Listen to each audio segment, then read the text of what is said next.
Moi. Mä kävin ostamassa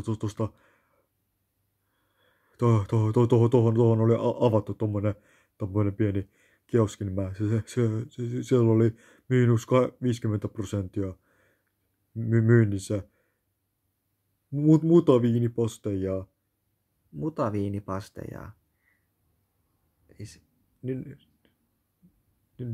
nyt, nyt, nyt, nyt, nyt, nyt mun on kyllä hyvin vaikea uskoa, että jossain kioskissa myytäisi mutaviinipasteja.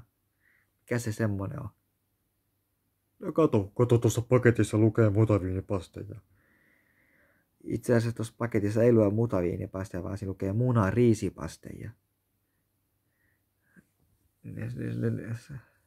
Sä oot lukenut väärin, ei siinä lue mikään mutaviinipasteja, vaan siinä lukee munariisipasteja.